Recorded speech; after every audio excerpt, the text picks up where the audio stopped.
زي كده لما فتحت كبوت الموتور، يعني الكبوت مش هيدروليك من اللي هو لازم تحط عصايه عشان تسند. يعني انا بحب الكبابيت الهيدروليك بصراحه. هنا كبوت ده عصايه.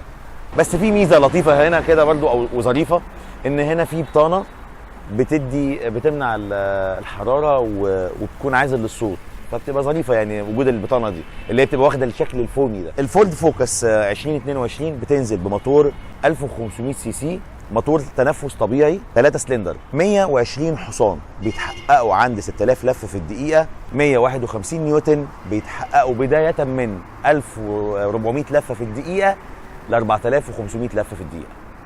وكل ده متوصل بناء الحركه عادي خالص 6 سرعات.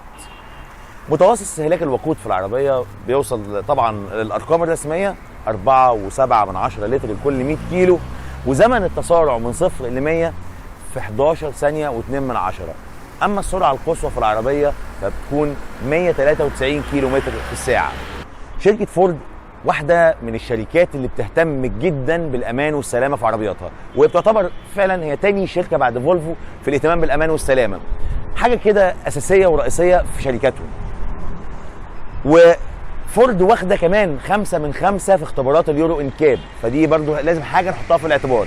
فهنلاقي ان العربيه كمان بقى في منظومه الامان والسلامه نازله بمجموعه محترمه جدا. هنلاقي نازله بالاي بي اس والاي بي دي والاي اس بي، فيها كمان التراكشن كنترول او التي سي اس اللي هو نظام التحكم في الجر، فيها كمان التحكم في الصعود للتلال. ضيف على كده كمان مراقبه ضغط الاطارات والسنسور الامامي والخلفي، وكمان كاميرا رجوع الخلفيه.